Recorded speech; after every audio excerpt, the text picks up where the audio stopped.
Hello again, and welcome back. My name is still Eric Sperry, and this is the second video in my three-part series about environmental issues in Southeast Asia.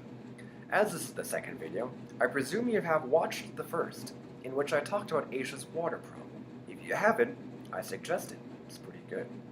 I want to get people to think about environmental issues, and I try to stress that these issues are everybody's. As an inhabitant of Earth, and because Southeastern Asian countries, mainly China and its surrounding friends, generally don't do too good a job at conservation or regulation. The things that cause these issues can usually be attributed to lack of governmental attention and lack of policy, overpopulation, and intense industrialization. As with water supplies, as I discussed in the previous video, air supplies are also finite. More so with air than with water, however, is that air is even less localized than water is, which means that problems with the air supply in Asia equals problems in the air supply everywhere else. What is air pollution, you ask? That's a good question. Air pollution is essentially any substance released into the air that isn't naturally there. Most of the time, air pollution is not always visible, because air is invisible, and so it's easy to not think about or concern yourself with it. However, air pollution can be so bad that it actually turns the invisible air into visible air. You can see the pollution. We usually call this smog. According to National Geographic, smog happens when additions of sulfur dioxide mix in the atmosphere. Sulfur dioxide and other chemicals can mix with water vapor in the atmosphere, and this results in acid rain. But there are some other types of air pollution as well, including greenhouse gases. National Geographic states that carbon dioxide is the main pollutant in our atmosphere. This is an issue because carbon dioxide is a greenhouse gas. Extreme additions of carbon dioxide in the atmosphere is widely believed among the scientific community to be the biggest cause of global warming.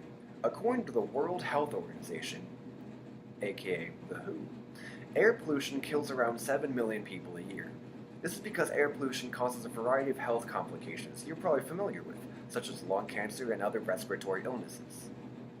The Lancet published a survey in 2010 that found that 40% of the world's premature deaths from air pollution occurred in China. The BBC reported in an article published in 2014 that air pollution levels in Beijing frequently hit hazardous levels. In 2014, the WHO found that New Delhi, India, had the worst air in any city in the world. The New York Times reported in an article published earlier this year, too, that Singapore's government estimated that an unusually high amount of air pollution in 2013 cost its economy $1 billion a week. The thing is, air pollution, depending on natural and artificial factors, comes and goes in cycles.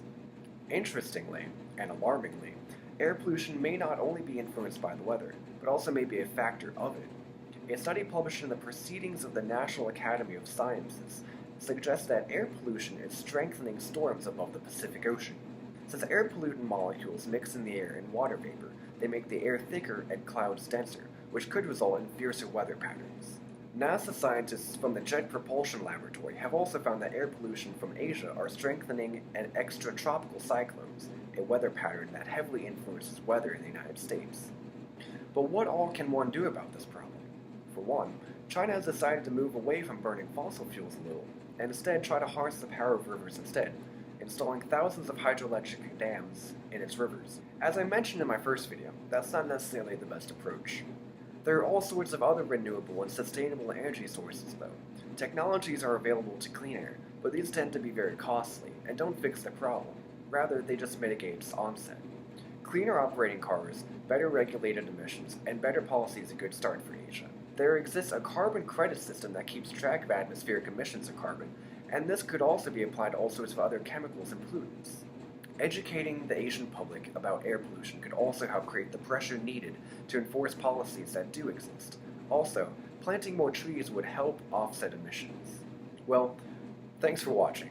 Speaking of trees, in my next video, I will be discussing deforestation issues in Southeast Asia, so please watch.